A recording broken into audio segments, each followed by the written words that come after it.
Now, before y'all decide to cook me about the title, Jura is the main antagonist. Can we all agree? Perfect.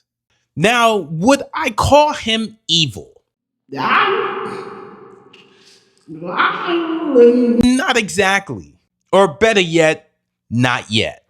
Jura, as of right now, would be the Infinity War version of Thanos of Two Blue Vortex. Endgame Thanos was a complete villain. Bro's villainy was on par with Dr. Doofenshmirtz. Doofenshmirtz Evil Incorporated!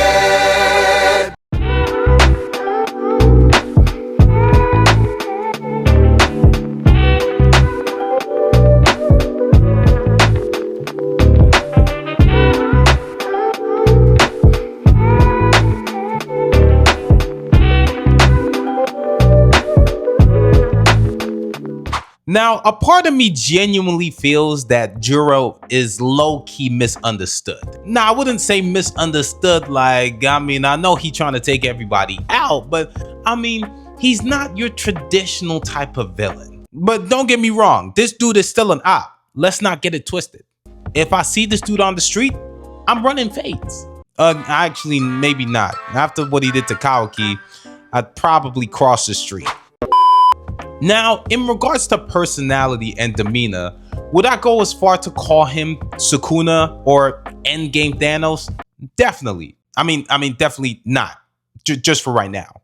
Now, I can see why Infinity War Thanos decided to snap half the planet away. I don't agree with it, but I can see it. But before we get into it, I'm gonna need y'all to hit that like button and that subscribe button and join the notification gang. Jura, as of right now, is definitely the main antagonist of Two Blue Vortex. Now, would I call him a villain? Yes. Would I call him necessarily evil? Not yet.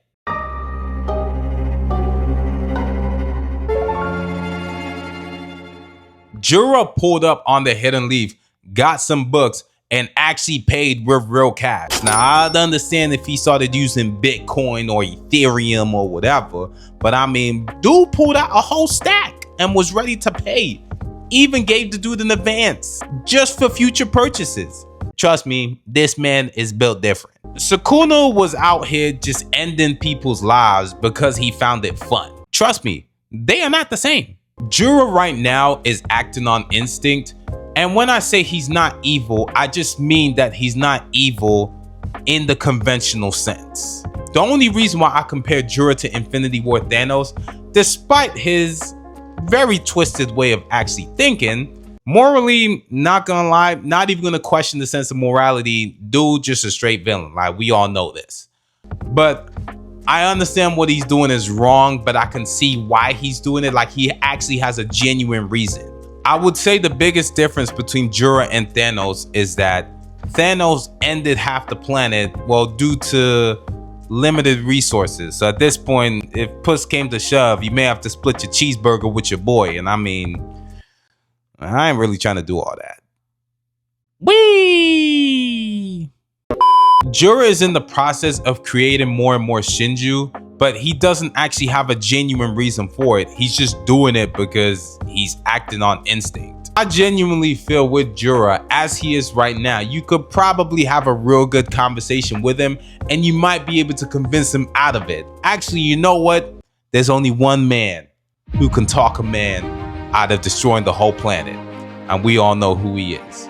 But he has currently been sealed due to our misguided side protagonist.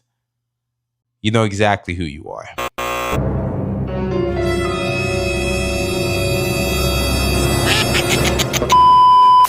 To be honest, without our fellow Orange Power Ranger, I definitely think that, you're probably not going to win that conversation. Clearly, he didn't win that with Kid Buu.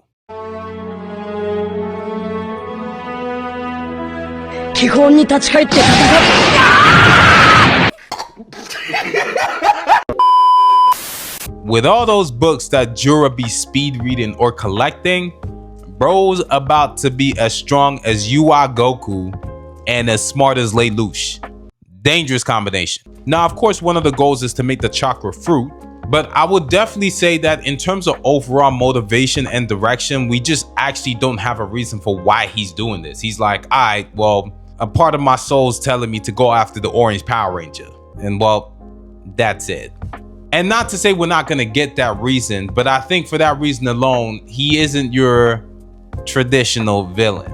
I mean, dude's still an op, regardless. That's not even a question. I feel like as Jura continues to learn more about the world, it'll give him more reason to understand what he's doing and why he's actually doing it, in whatever twisted way he decides to interpret that. Like, we all kind of know what he wants to do, but I feel like the idea of understanding why he wants to do it, we're not really sure why he wants to do it or do that, if that makes sense. I'm not gonna lie to you, correct me if I'm wrong, but we don't actually have a genuine reason for why Jura like internally wants to do this. I mean, when you think of characters like Obito, I mean, let's take out most of the BS in it. Bro really in his feelings because Rin wasn't messing with him. Clearly, Rin wasn't down to ride, if you know what I'm saying. But, you know, dude got a little mad and, you know, he decided to take it out on the world. And, you know, Madara's out here manipulating him. Long story short. But I am wondering what that tipping point actually looks like for Jura in the long run.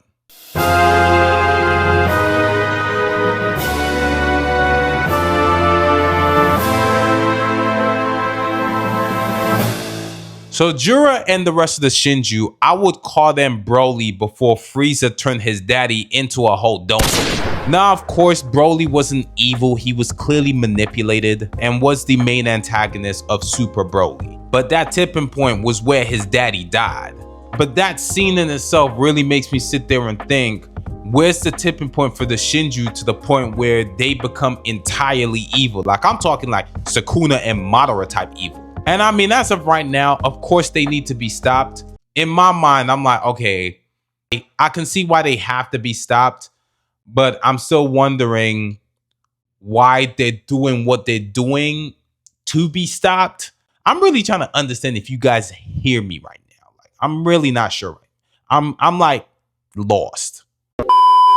It's almost like now that Sarada and Mitsuki have engaged the actual Shinju, I mean, right now it's a conversation, but something is gonna trigger them to scrap, because I'm pretty sure these guys did not travel thousands of miles in the hot sand just to have a conversation. And I'm not about to sit here and spend chapter 18 trying to understand Konohamaru's backwards riz.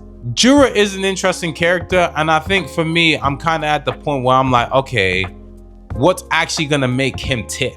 What's the point? Not even what's the point, but where's the point in the story where he actually becomes actively evil? Where I'm like, nah, like even when Sukuna was out here fighting, from the get-go, from the way he was moving, I knew he definitely had to be stopped. Just as a human being myself, I was like, there was no version of me that actually wanted Sukuna to win.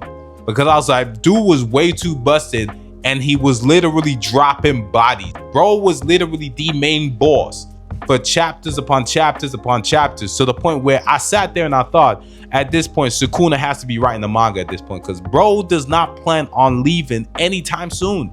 And then before you knew it, he was basically gone. It's crazy in terms of Jura, because Jura woke up and decided that Naruto was his op.